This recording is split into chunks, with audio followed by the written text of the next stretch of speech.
My friend like came in like, Guillaume, you gotta wake up.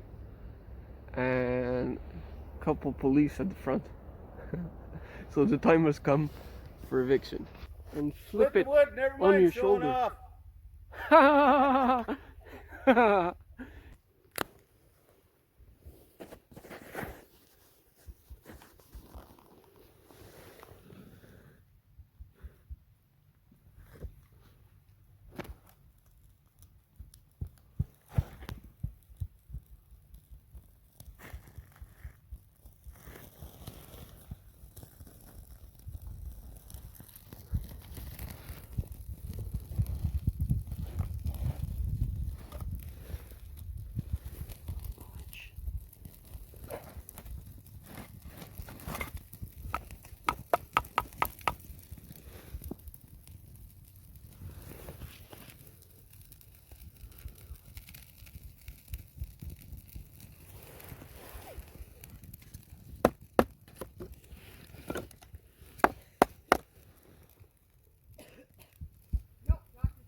So last night we made fire in the backyard. Today, it's very nice snow. And then last night I didn't sleep in this mini teepee. That was the night before. I didn't sleep in the Quincy. That was the 2 nights before. I slept on the couch in the living room. I got a little tired after like 3 nights sleeping outside, so slept on the couch. Had a good night. Well, a short night, but a good night. And going to sleep in the Quincy, the snow igloo tonight again. Now, lots of snow, so I'm gonna have to dig this out, and then I'll see you guys inside the Quincy, the snow igloo. We're going to make it a little bigger because it's I slept there for 2 nights. It's a little tight, so we'll make it bigger. We'll like dig a bigger hole inside to sleep in. And this one, well, was good windbreaker, but not the best of shelters. The Quincy is much better, so we'll make it comfortable. So see you guys inside.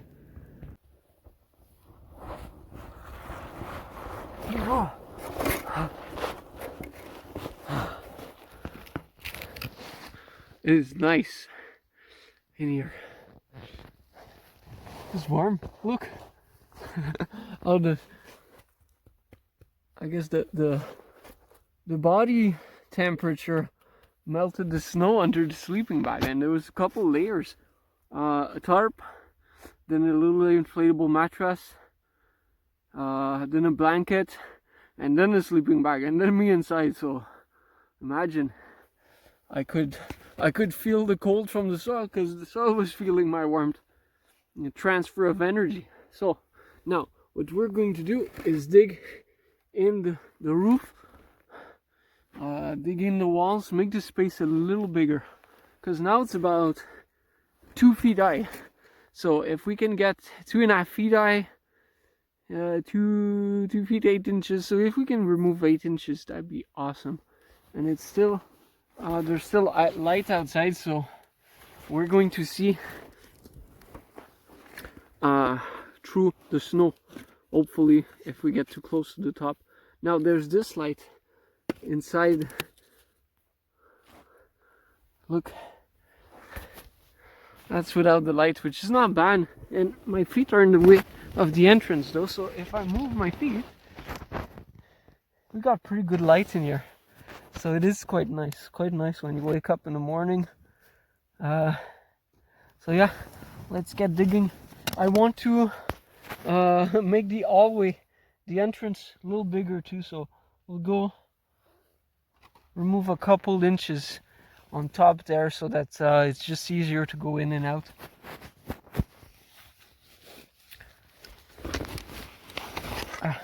Should have put the light back on. Better for video. Also, a toque with a pump on. Not the best in the snow igloo because it's rubbing against the top all the time, and makes snow fall. Oh, starting to feel like a little bit icy rather than all like just snow the other couple days. So good. It's my body heat, I guess, made like a protective cover. So let's get this is there. The phone holding in the snow. Not the best, but my tripod is just too big to fit in here, so I'll have to go grab like a mini something at dollar store maybe to hold the phone. So my sister gave me a scented candle, but because I told her that survival would be good to have in my bundle for so when I'm surviving in the bush or in ceremonies, and a candle really good for survival. So I'm gonna light it. It's going to be all nice in here and super romantic. We'll put it there. And the heat from the candle. I felt like heat before, but I saw a video today. I'll put the link like at the top in the annotations. Turn on the annotations when I talk about another video. I put them. They'll be on your screen, so you go in settings when you watch the video on YouTube. At the bottom, the cogwheel, and then you put the annotations on. So it says like an old trick that survivalists use to stay warm. It's just a candle, one blanket, and you go under the blanket with your candle, and it gets really warm in there. It's making like a little shelter, heated shelter. Like he has a thermometer. I'm gonna go get a thermometer as well, so you can see temperature. But it gets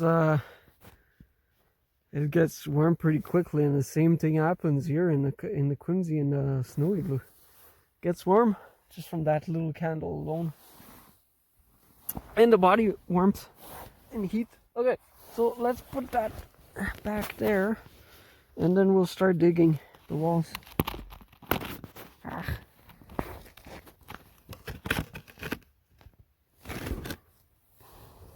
Looks like it's holding.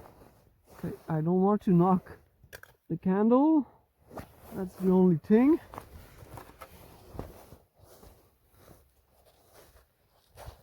I want warmth, but I don't want to catch fire on my coat. And the human candle. Okay, so trusty shovel. Can you see? I don't know.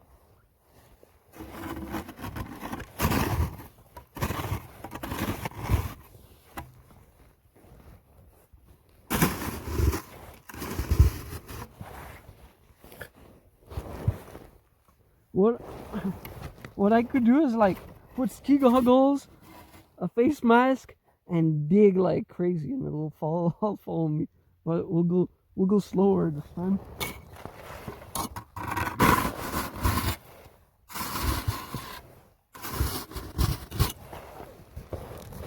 Now remember, if you watch a video of the build, we put on the other side of the wall there, we put corn stalks that I found in the backyard.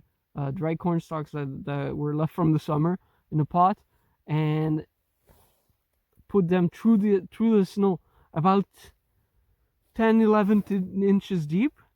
So now I know that if I'm digging there on this wall and I see corn stalk, I'm getting closer to the outside. So it's time to stop digging.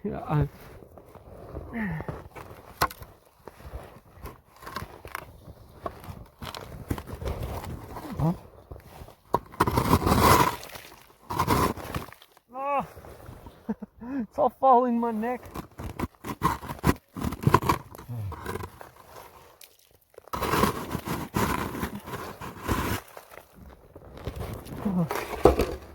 Okay, camera off. I'll just take all the space I can so that I don't like load my shirt with snow. some of my beard. And see you soon. Oh, peace and love, my friends. Love you all. And yeah, the camera's there on the corner, but then when I'm looking at the screen, yeah, I try to look into your eyes when I'm talking to the camera. Okay, lots of snow removed from the ceiling. I pushed some of it outside. Now we're gonna take that out. Should be a bigger space already. Whew. Definitely need a bigger entrance. Took me all I got to crawl outside, pushing the snow with my feet and dig myself out of there. So yeah, I'll put a larger entrance there, so it's just easier to go in and out. Keeps the warmth inside, I guess, but keeps me inside as well. Okay, I'll do that. See you soon. Oh yeah, now it's much bigger.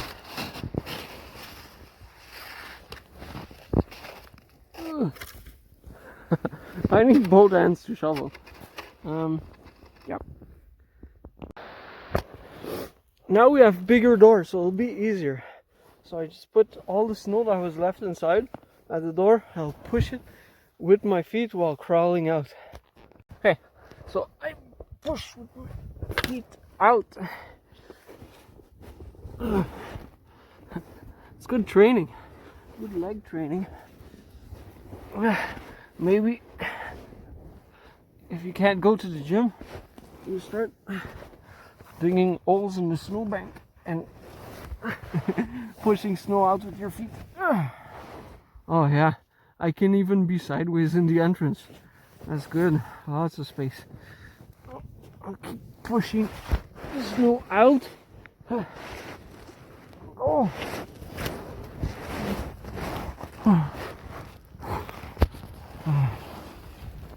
Wow, I can even almost crawl in and out of my knees.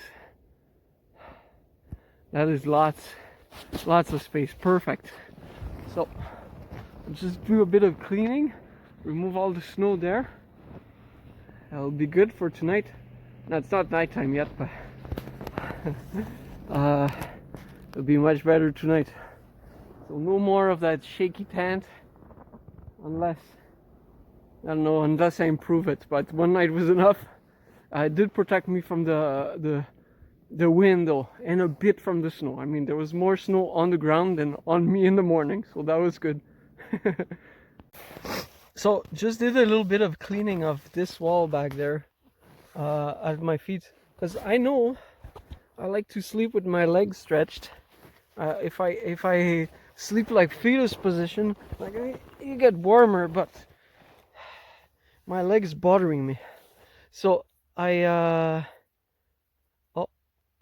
do to the message I just got. Sorry about that. So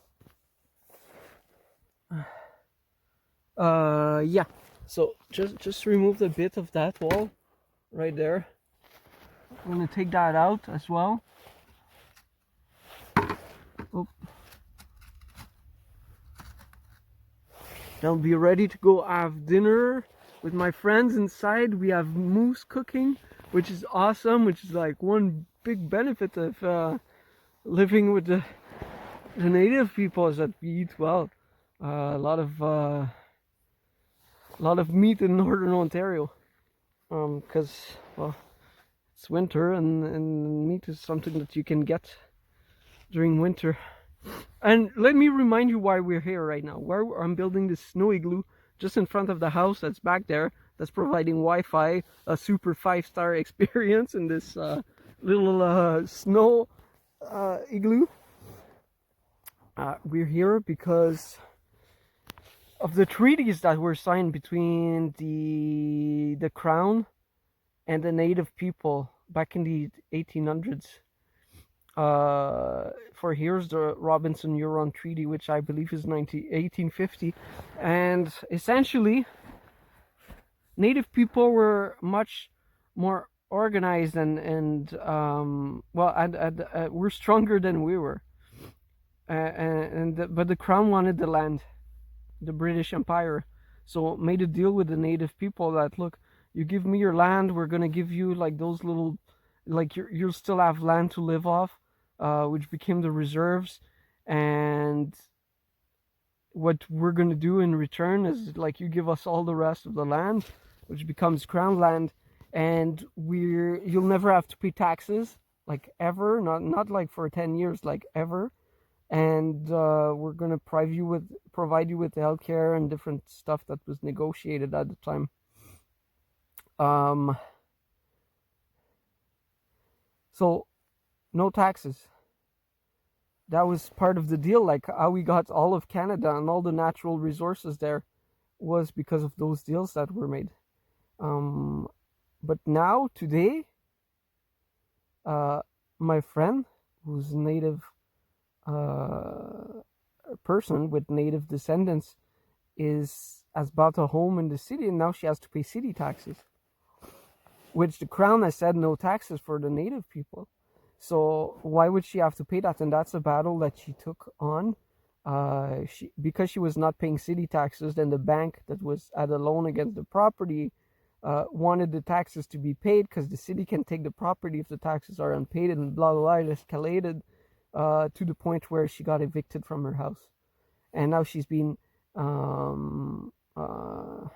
staying in the house, putting a teepee with sacred fire at the front to protect the house from being taken, because this is not a battle between the bank and the city and herself. This is a battle for all native people that are not supposed to pay taxes, because I say we, like the white man, the crown has taken the land and all the natural resources.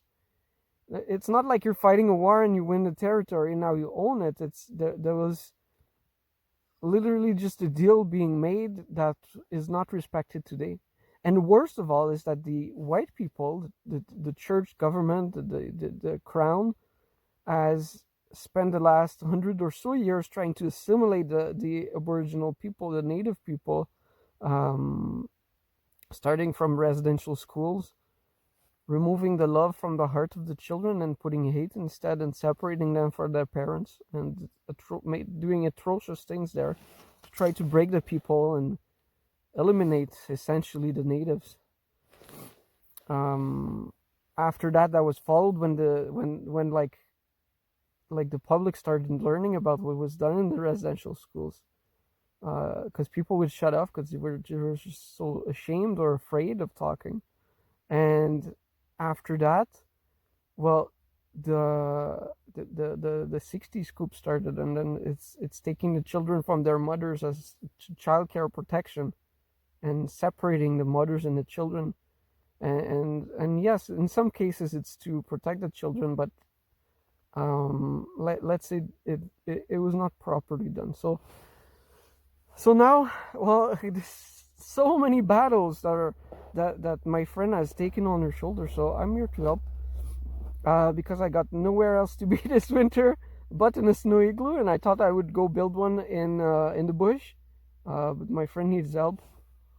So that's where we are standing right now, and that's also the reason we're gonna go have some amazing moose stew, I believe, because we're helping, and we're doing this in a community. So that was a bit of elaboration. This channel is not just about survival, about living a minimalist life. It's about social justice and justice for the environment, for all the people, for all living things, the plants, the trees, the rocks, if you believe they are living. I know I do. They're part of creation, and it's about spirituality as well. So this message had to be shared today for why we're doing this little survival shelter right in front of a house. So peace and love, my friends. I gotta hold the phone, put the two art pieces together, and we'll see you like when I go to bed tonight here. Now it's bigger, so that's good, and I have space to like spread my legs a bit, or they could be in the doorway as well. Now we'll remove all the snow and make this like really clean.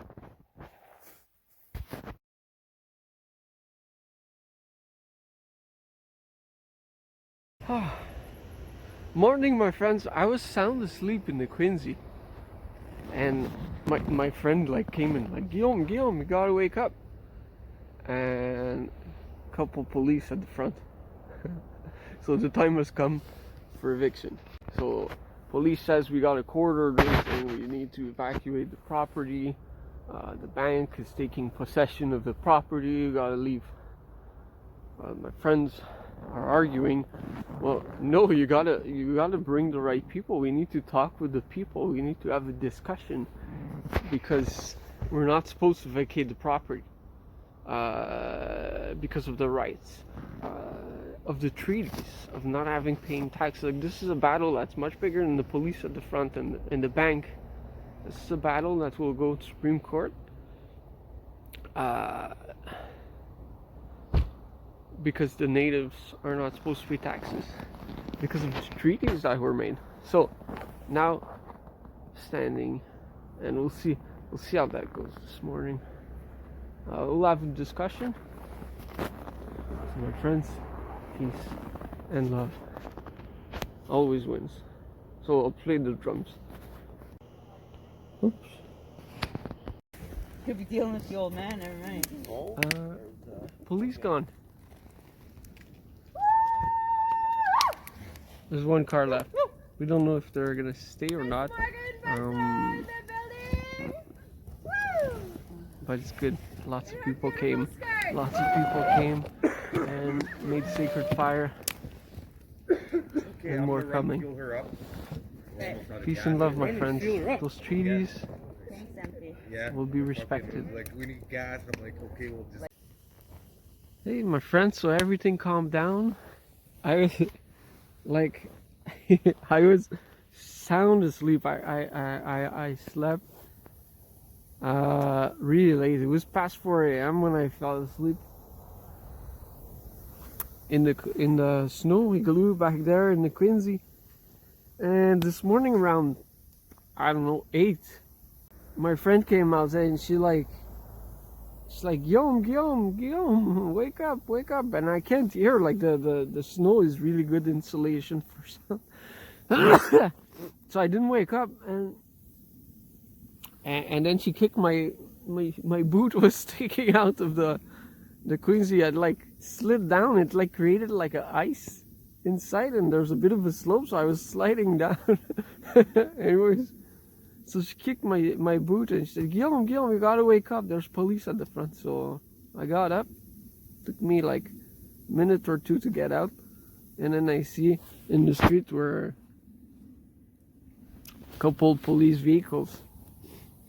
So I got inside, went to get my stuff and my drum in case I need it. And then people, they were calling people, and this bunch of people came and take a stand against the eviction, because this eviction is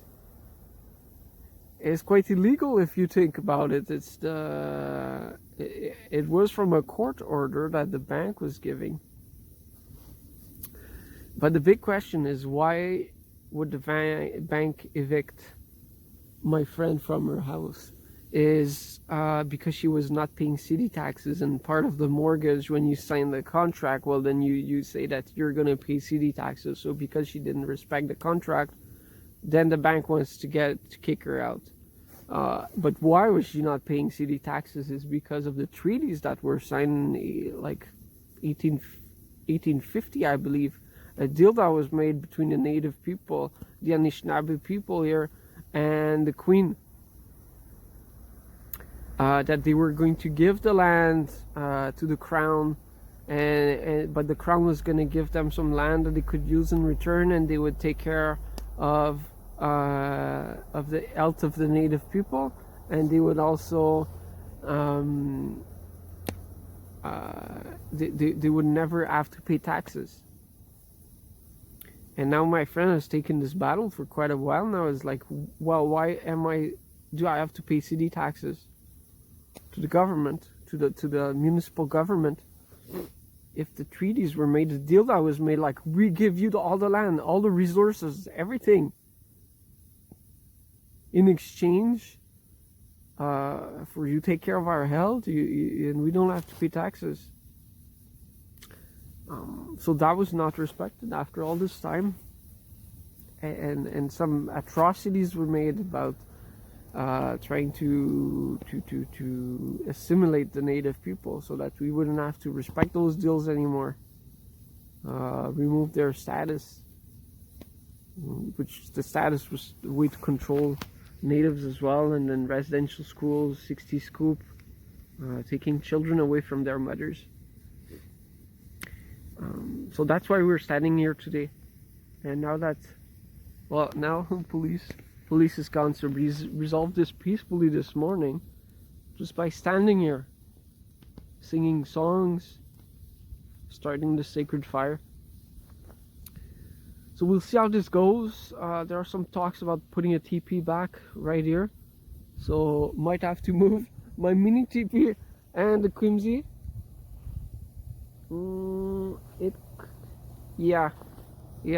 Probably the entrance gonna be right where the teepee is, because the sacred fire is right at the front. I cannot show the sacred fire to you because we can't show sacred items on camera. The spirits just don't want to be on camera, so we got to be respectful of that. So I'll keep you posted of what's happening. Police coming again. We called a few medias, see if they want to cover the story, but then police gone. So we'll see. We'll talk soon, my friends. Love you all. Peace and love.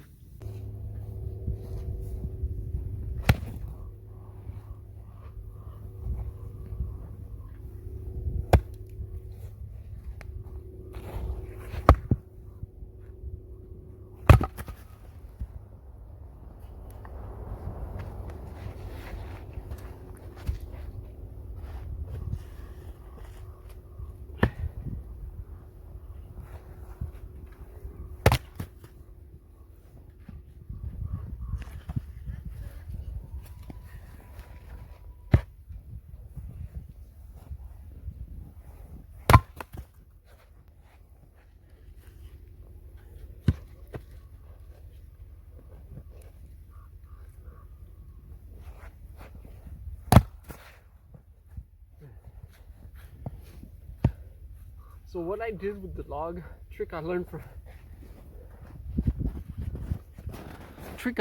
YouTube University. Like, the log has more weight than the head of the axe. The axe, no H. When you plant it, and then the log hasn't split yet, take it close to the handle and flip it on your shoulder. Take it on your shoulder, and then my friend said, cut the wood, never mind showing off. totally showing off. So you use, so the log stands on the other side, and then the weight of the log is more than the head of the axe, so it goes down and gravity splits it. Easy mode.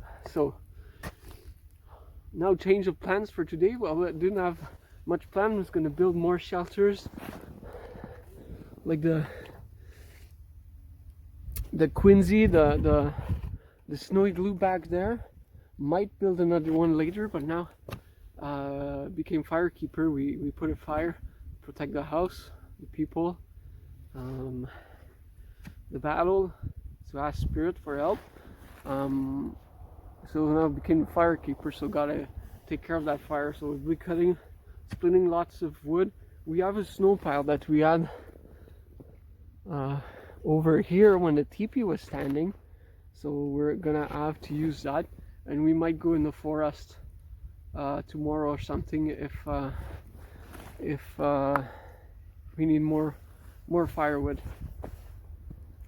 So we'll keep you updated. There was people that said they were gonna try to find some firewood as well to bring, so we'll see if that happens.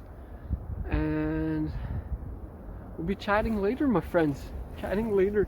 I'm gonna split more wood and make sure that that fire gets well fed with firewood, and well fed as well. Get some food to the fire, some beverage. Say thank you, some miigwech, for protecting us for the warmth as well. And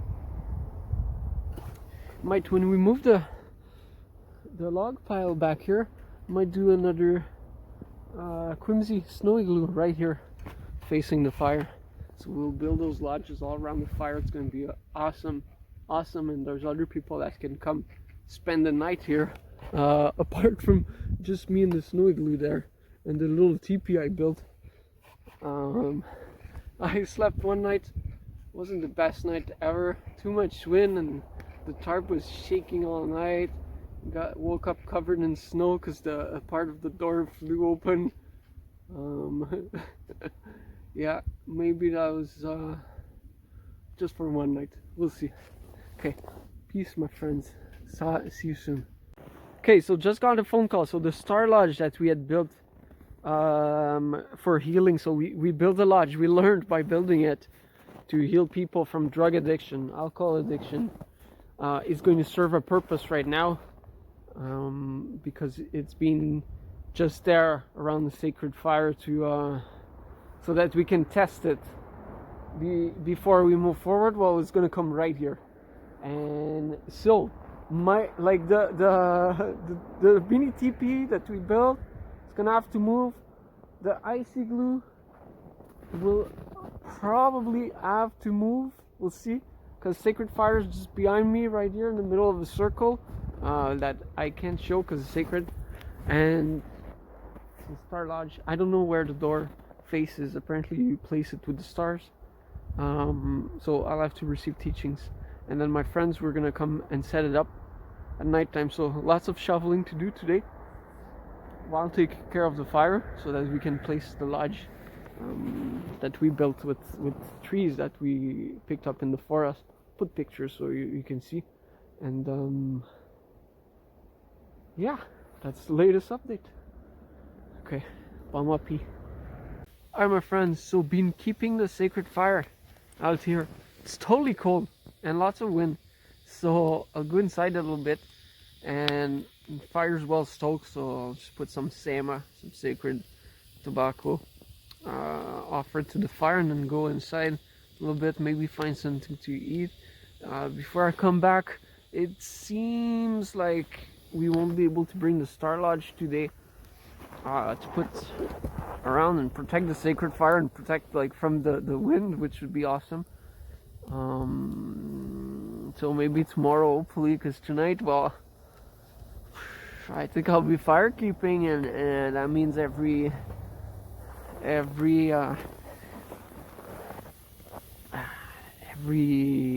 don't know, every hour and a half or two max, we'll have to get up, stoke the fire, and get up from the Quimsy. It takes a little while. It's gonna be awesome. Maybe I could sleep inside on the couch and just get out every 2 hours to soak the fire. Or technically I could sit in the chair and watch the fire all night. But that's gonna be freezing. I put neighbor gave us some pallets to put around like that. He had extra, and yeah, we need to build walls there around. But with the Star Lodge, it'll protect from the wind, and gets pretty warm in there with the fire. So I'll put a cot down and sleep there inside the Star Lodge.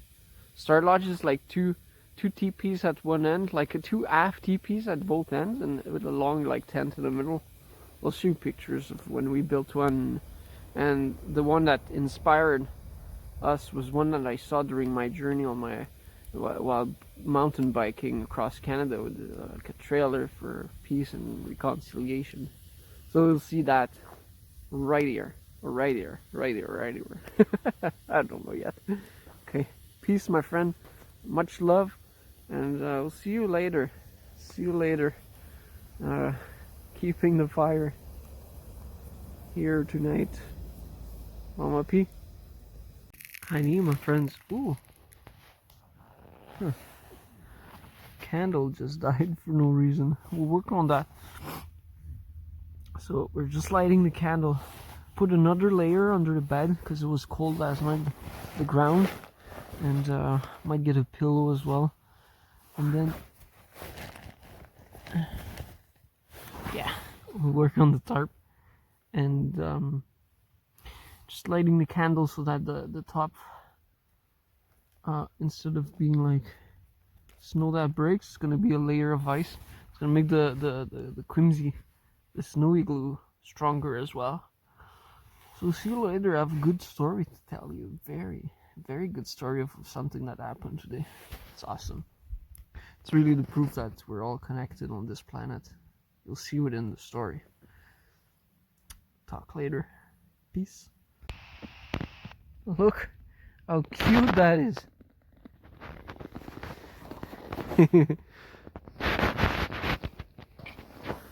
The lights, little candle in the Quincy makes that much light. Almost recorded the sacred fire. So, a mini teepee that we built just behind me. There's the Quincy. We're gonna sleep again tonight. Oh, there we go. That was a good build. Really proud of that one. Right there. So we made the interior a little bigger yesterday. Really was better for sleep, and now put another layer on the soil because the soil got cold yesterday. It's gonna be pretty warm tonight. It's gonna be great.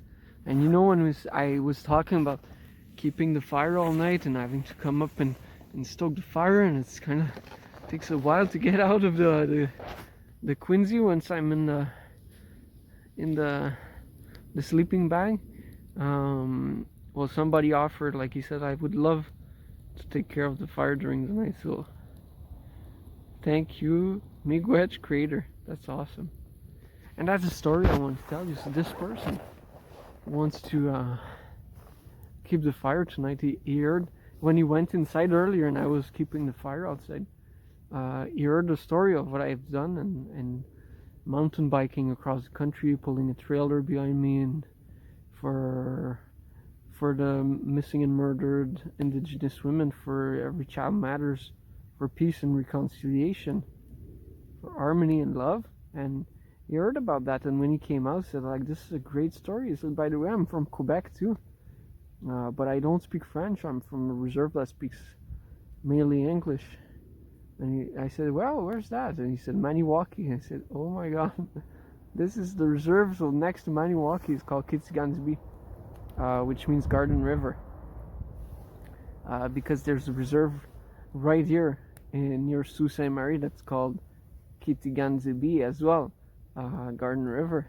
So when I made it from Garden River to Garden River, that's where I started my journey. That's where, when I saw the posters of the missing women on the reserve going canoe camping this summer, it put a seed in my heart that I needed to do something about it.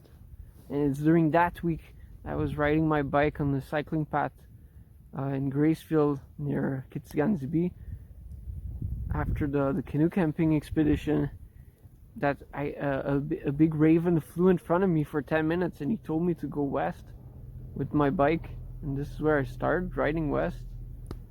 And this is how the journey started, and I met so many people on reserves and started going to ceremonies, made many friends, and learned so much, and was welcomed in ceremonies on reserves and people's homes. It was so beautiful. So now this guy, he says, oh, when I told him I started my journey there, when I saw the posters of the missing women, he said, that's my cousin. This is proof, my friend, that we're all connected on this planet. Now him and I are friends. and we're so connected as well. My journey started where he's from, and we connect many hours of driving away, and many many months of riding my bike away from where I started the journey. It's amazing. Much love, my friend. Zagin, love. Ode, the heart. Ode, Zagin, my heart sends love. Peace. Morning, my friends. It's almost 8 a.m. now. Around just before 7 a.m. I woke up. Now I didn't check the time, so I don't know. And I looked out through my, next to my feet through the entrance of the Quincy there, and I just saw just a bit of smoke coming from the fire. So I knew there was not much left. So I got out, went and stoked the fire. It took about 10 minutes to bring it back from the embers, but with lots of love, lots of I chop wood in like little strips, so put it back up again, use a fan. What I use is paper plates that were in the garage, a couple of them together, and I use them to fan the fire, give a lot of oxygen, right? Because the fire needs three things to live: the heat, the combustible, the firewood, and then the oxygen, the carburant. So it gave a lot of oxygen by using the fan on it, and it went back up. And when you start to see flames, you could just continue, give more and more and more until it's like big. And then I went, chopped more wood, and then died down again, and put more wood, like in little strips, again and again and again. More fanning. Eventually, well, it got up after 10-15 minutes. So now it's going good flames. It's getting cold, so I might go tour a little bit inside. Could go back in my sleeping bag in there. It'll be kind of warm. We'll see. I have to go charge the phone. It's almost dead. But good day, good night. Slept well. Had friends keeping the fire with me for the night, so we're all in this together, my friends. We're all here to help each other and elevate each other. That's good. That's the power of community. So now, good sacred fire going. We'll go. What's this bird? Oh, it's a seagull, I think.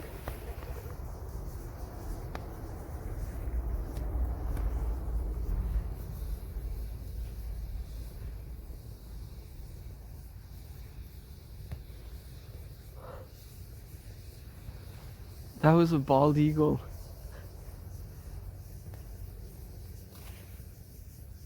Miigwech magaze.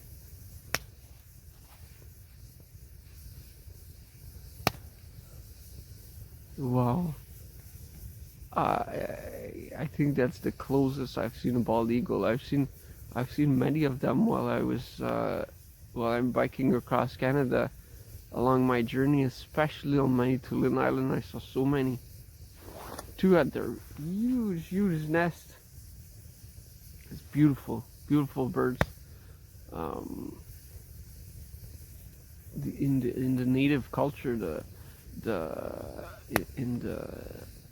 teachings that you receive is that the eagle is sacred because it's the bird that flies the highest in the sky and is the closest to Creator.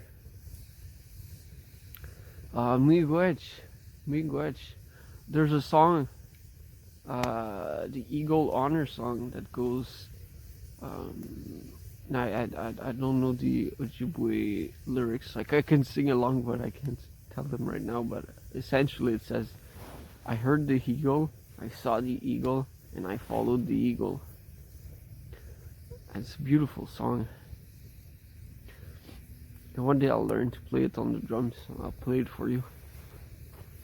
Oh, Miigwech, that's a good morning. Like you could see it on the camera and it's not zoomed in. That's amazing. I thought it was a seagull because it flew so low. Oh, miigwech. Wow, that means so much. So much in my heart. Miigwech. So we'll go get the Star Lodge later this morning. I believe that's the plan, but there's really no plan. We're on creator's time. So we'll see. Bringing the Star Lodge here would make it much warmer with the sacred fire. I can show you the smoke maybe. You can't see the fire, you can see the smoke. Wow, that's so amazing. Miigwech Megaze. Peace and love, my friends. So my friends, from inside the living room, couldn't see the sacred fire from inside looking at the window, just because the mini teepee that we built together, the tarp was hiding from inside. So I just went and cut the strings, removed the tarp, cut some more wood. Now fire's back up. You can't see because of the light in the window, and anyways you can't film the sacred fire. So it'll be a good day today, especially with the Megaze that came this morning, the eagle, the bald eagle. That was amazing. And after I finished recording, the battery on the phone ran out immediately. Like it went off. So I was recording, it was 15%. And I started thinking, and I realized that was the eagle that I saw in the vision in the first sweat lodge I did a couple months ago. And it came this morning and smiled on us for the love that we're sharing, for the message that we're sharing. It's beautiful. So peace and love, my friends. And remember, guys, when you do good things come back to you. We'll see you in the next episode of On Creator's Time. If you would like to comment and like and subscribe, I want to know what you think about living outside. So comment below, my friends. Much love to all of you. Pamapi.